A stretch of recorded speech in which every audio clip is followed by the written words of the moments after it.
Your home is clean, you tidied it, nothing is really out of place, and yet, somehow, it still doesn't feel calm. You walk in at the end of the day and, instead of relief, there's a faint, low tension you can't quite name, a subtle restlessness, a sense that you can't fully exhale in your own space. And you've probably blamed yourself for it, told yourself you need to clean more, organize better, buy the right storage, finally get on top of it. But what if the problem was never mess at all? What if the reason your home feels stressful has almost nothing to do with how clean it is, and everything to do with a single concept the Japanese have understood for centuries, and that the Western world has almost completely lost?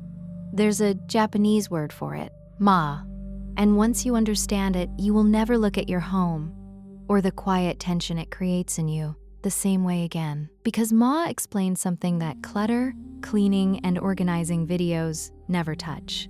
The real hidden reason a space can be tidy and still feel wrong. And more importantly, it points to a fix that costs nothing, takes almost no time, and works on a level most people never even think to look at.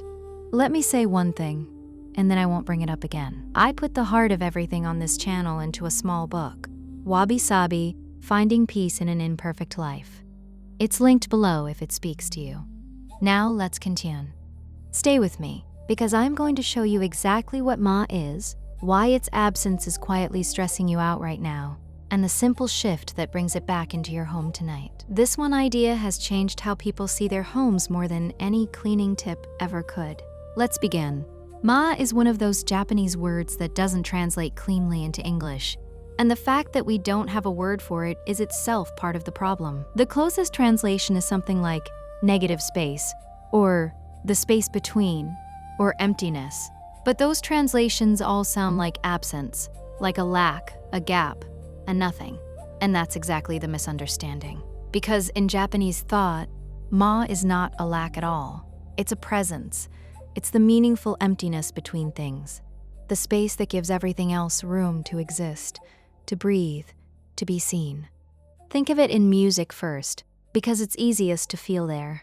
Music is not just notes. It's the silences between the notes, the pauses, the rests, the space that turn a series of sounds into something beautiful. Take away the silence, play every note at once with no gaps, and you don't get more music. You get noise. The emptiness isn't the absence of the music. The emptiness is the music, just as much as the notes are. Ma is that same idea, applied to space, to rooms, to homes. It's the empty space in a room that lets the objects in it actually be seen and felt. It's the clear surface, the bare wall, the open floor, the breathing room around things. In Japanese design, that emptiness is treated as precious, deliberately created and carefully protected, because it's understood that a space, like a piece of music, needs its silences. Without them, a room stops being restful and starts being noise. And here's the thing. Your nervous system understands ma, even if your conscious mind has never had a word for it. That low tension you feel in a cluttered but clean room, that's your body responding to a space with no silence in it. A room that is all notes and no rests. That's the missing piece almost nobody names, and it's why you can clean all day and still not feel calm. Let's talk about the actual mechanism, because this is where it stops being poetic and starts being genuinely useful. Every single object in your field of vision is a small demand on your attention. Your brain doesn't ignore the things around you. It registers them, processes them, holds them constantly, whether you're aware of it or not. A single object is a tiny, manageable demand, but a room crowded with objects, a full shelf, a busy surface, a wall covered in things, a space where your eye can't find anywhere to rest, is a room broadcasting dozens, even hundreds of these small demands at you simultaneously, all day long. You don't consciously perceive this as noise. You're not aware of your brain processing each item. What you perceive instead is a feeling, a vague, nameless, low-grade tension, a sense of being subtly on edge in your own home, an inability to fully relax that you can't explain, because on the surface, nothing is wrong. The room is clean, nothing's out of place, and yet you can't settle. That feeling is the absence of ma. It's what happens when a space has no emptiness in it for your mind to rest in, When every direction your eye turns, there's something else to process. Your nervous system is quietly working overtime, and it never gets to stand down, because the space never gives it a break. This is the crucial insight, and it's why cleaning alone never fixes the feeling. Clutter and cleanliness are two completely different things. You can have a spotlessly clean room that is packed with visual information, every surface covered in tidy, clean objects, and it will still stress you, because cleanliness isn't the issue. The density is. A clean, full room has no ma, and a room with no ma cannot be restful, no matter how many hours you spend cleaning it. This is why the West's entire approach, clean harder, organize better, buy more storage to contain more things, misses the point completely. It's optimizing for clean while ignoring the thing that actually determines whether a space feels calm: the emptiness. And this reframes something almost everyone gets wrong about their own home. When people feel that low tension in their space, they almost always diagnose it as a cleanliness problem.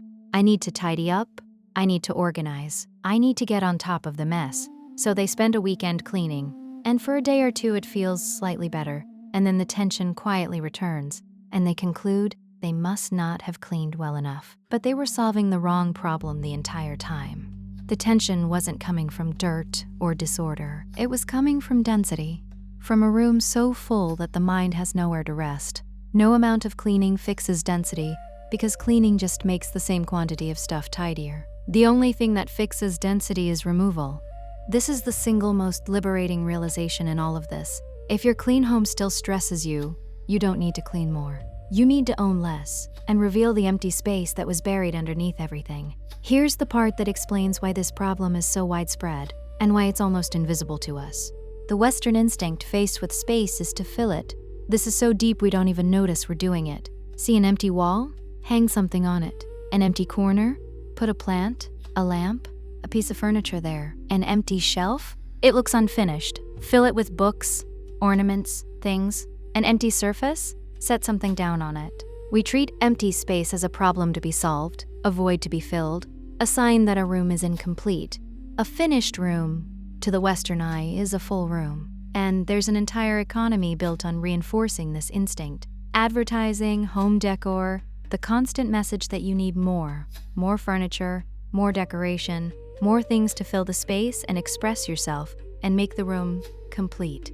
We are, quite literally, sold the elimination of our own over and over and told it will make us happier.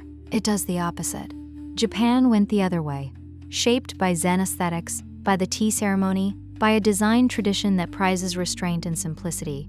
Japanese culture came to see emptiness as something valuable in itself, not a void to fill, but a presence to protect. The traditional Japanese room, with its bare tatami, its single scroll, its one flower given space, its deliberate emptiness, is a room designed around ma. It feels calm to nearly everyone who enters it, and most people can't explain why. The reason is that it has silence in it, room to breathe, space for the mind to rest. So this isn't really a story about tidiness at all. It's a story about two cultures that made opposite choices about emptiness, one that learned to fill it, and one that learned to protect it. And the West's choice, however normal it feels, is quietly producing homes that can never fully relax the people living in them, because they've eliminated the very thing that makes a space restful. Here's a way to feel this immediately, using places you already know. Think about walking into an expensive, well-designed hotel room, a high-end spa, or a beautifully designed store, the kind of space that makes you feel calm and almost lighter the moment you enter it. Now ask yourself what those spaces actually have in common. It's not that they're expensive exactly, it's that they're spare. There's room to breathe, surfaces are clear, objects are given space, nothing is crowded. Those spaces feel calming because they're rich in Designers understand this instinctively, even in the West, which is why the spaces we pay the most to feel good in are almost always the emptiest. Now think about the opposite. A cramped, cluttered shop, packed floor to ceiling, a room stuffed with furniture and decoration, a desk buried under objects. Even when these spaces are perfectly clean, they make you feel subtly tense, tired, unable to settle. That's the absence of and you've felt it 1,000 times without having the word for it. Here's what's strange and a little sad when you notice it. We will happily pay a premium to visit spaces full of the spa, the hotel, the beautifully minimal cafe, and then go home to spaces we've spent our own money filling until every trace of that same calm is gone. We buy the feeling by the hour when we could simply create it for free in our own homes by taking things away instead of adding them.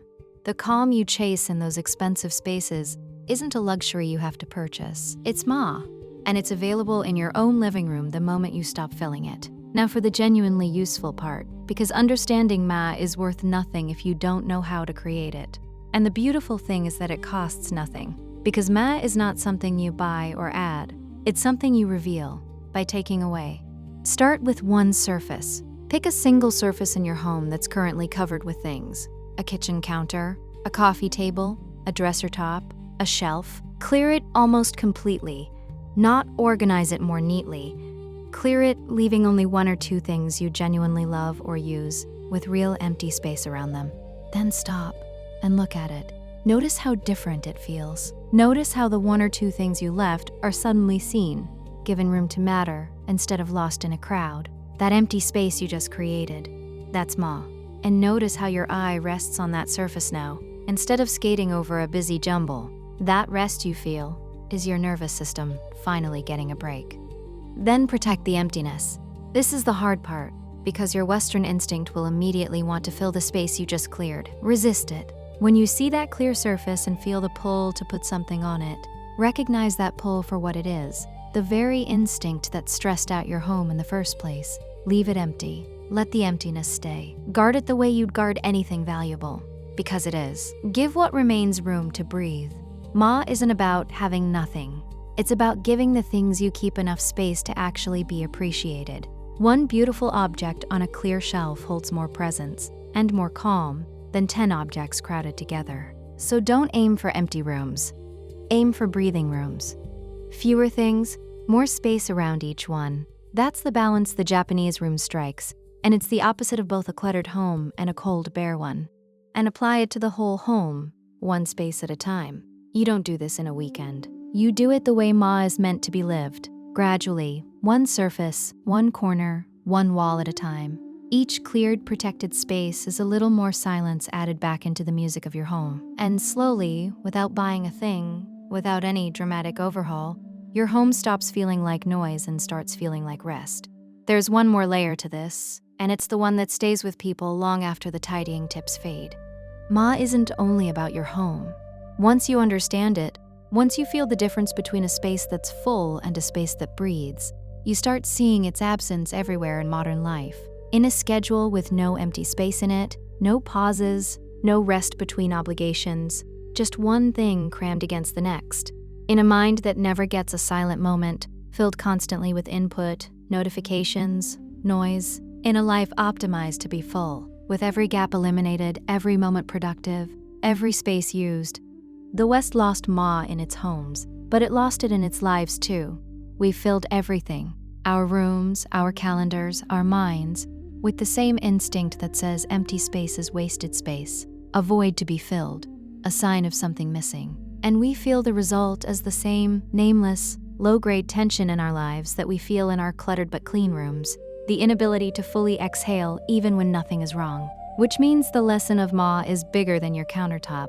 It's this: emptiness is not the enemy. The pause is not wasted. The silence is not a lack. In your home, in your schedule, in your mind, the empty space is the very thing that lets everything else breathe, the thing that turns noise back into music. The Japanese never forgot this, and you can start remembering it tonight on a single cleared surface in a single protected pocket of emptiness, and let it slowly teach you something your whole culture forgot: that a life, like a room, needs its silences. So here's what I'll leave you with. Tonight, before you go to bed, clear one surface completely, and then, instead of filling it, just let it be empty.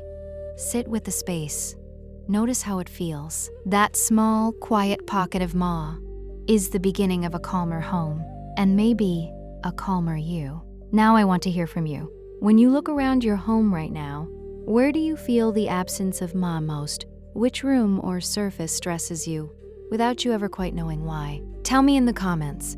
And if this gave you a name for something you've always felt but could never explain, Share it with one person whose home or life could use a little more breathing room. I'll see you in the next one.